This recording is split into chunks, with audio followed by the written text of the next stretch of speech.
चिदाकाश लीला ललित चिन्मय प्रेम प्रकाश श्री हर्षण हिया लीला विमला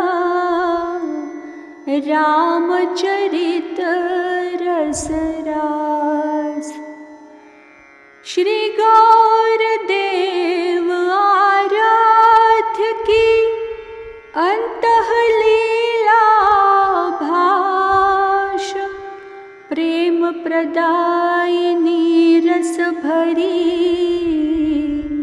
मृदुला कहत रसास मृदुला कहत रसास। श्री सीताराम जी महाराज की जय।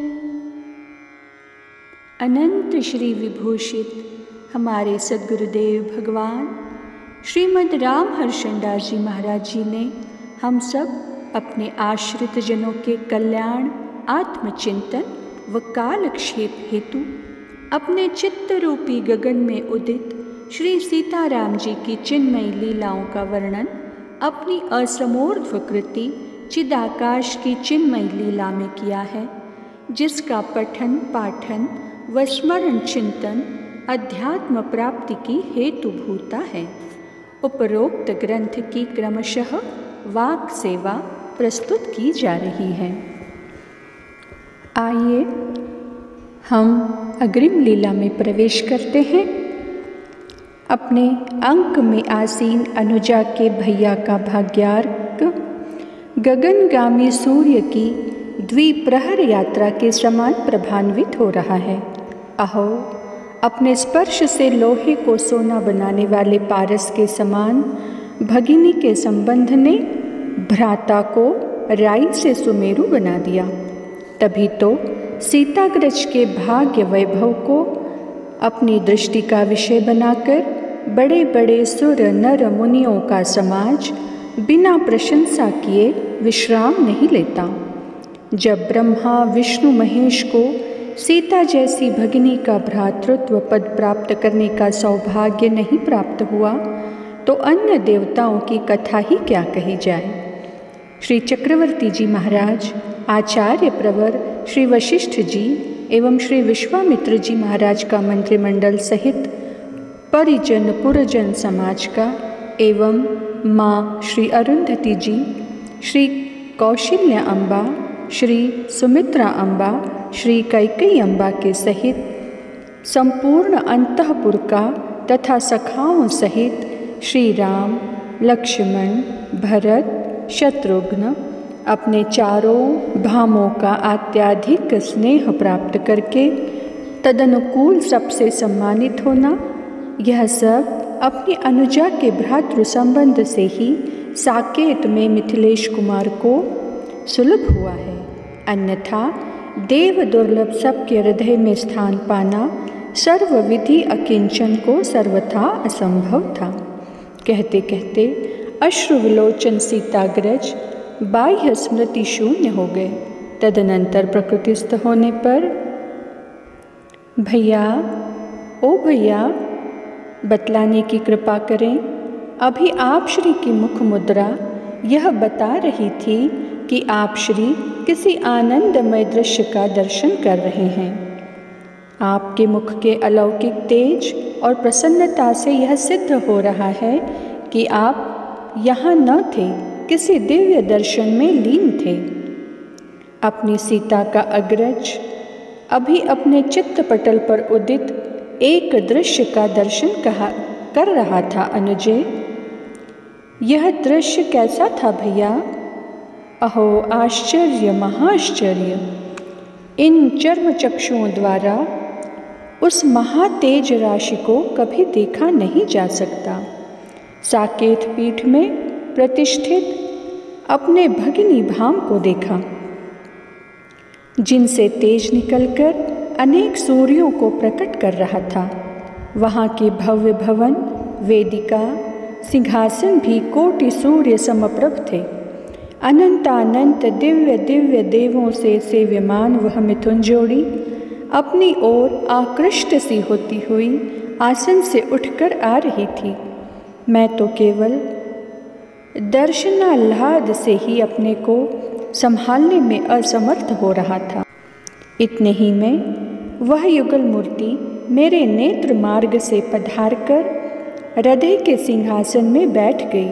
पुनः भाम ने शाल का पानी पकड़कर सिंहासनासीन कर दिया और भगिनी भाम दोनों नेत्रों के तारे दृष्टा के ही गोद में बैठकर दोनों ओर से लिपट गए। उस आनंद का अनुभव वाक और मन से सर्वथा परे था। मूर्ति त्रय सुषुम्ना, इड़ा और पिंगला नाड़ी के समान अथवा यज्ञोपवीत के 3 सूत्रों के समान लिपटे थे। तीनों आनंद की निद्रा में स्थित हो गए। कुछ काल पश्चात स्वरूपस्थ राम ने कहा, सखे हम तीनों एक ही हैं। लीला रस के आस्वादन करने के लिए एक के 3 दृष्टिगोचर हो रहे हैं। देखो हमारी ओर। देखा तो दोनों भ्रात भगिनी को राम के हृदयस्थ आसन में तीनों मूर्ति एक थाले में जमे 3 रसाल वृक्षों के तने की भांति लिपटे हुए शोभा का वैशिष्ट और वैलक्षण्य प्रकट करते हुए दिखाई दिए। पुनः भाम ने अपने शाल से कहा, देखिए आप अपनी अनुजा की ओर।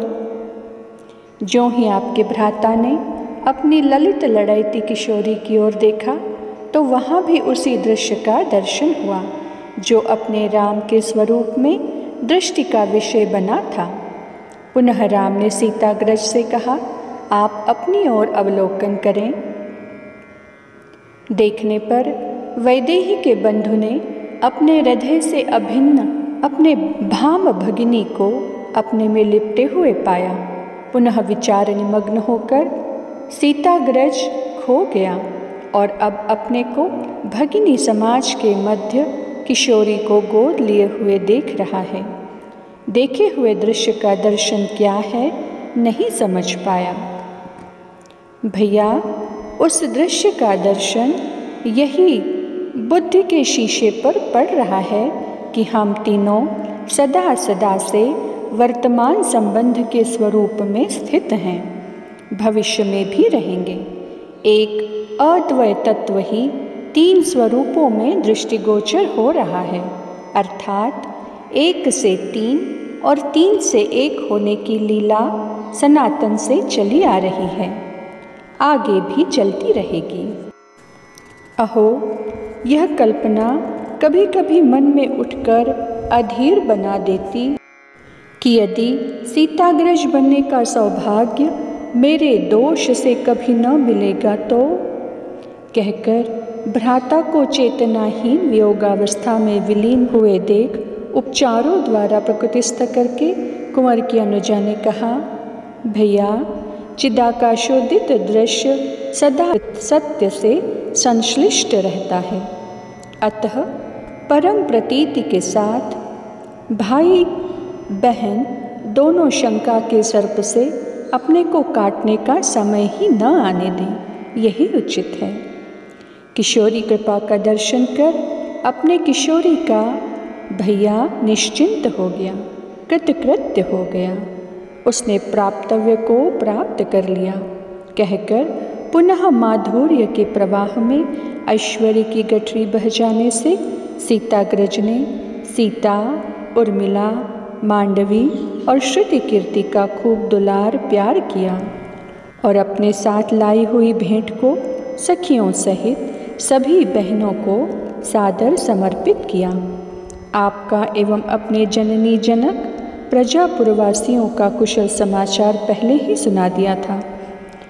सीता को तथापि मेरी अनुजा अपने मातृपुर के पशु पक्षी लता भू रूह की कुशलता बार बार अपने भैया से पूछती और सुन सुनकर प्रेम विभोर हो जाती थी। किम पुनः अपनी भाभी व भैया मैया दाऊ की कथा श्रवण करके इस प्रकार अपने प्राण वल्लभ से अपनी नंदों की प्रेम गाथा श्रवण कर सिद्धि जी प्रेम चिन्हों से चिन्हित आगे कथा श्रवण करने के लिए पुनः करबद्ध विनयावनत मुद्रा में स्थित हो गई। आज की चर्चा को वाणी यही विराम देती है। श्री सिद्धि सदन विहारी विहारिणी जू सरकार की जय। श्री लाडली लाल की जय हो।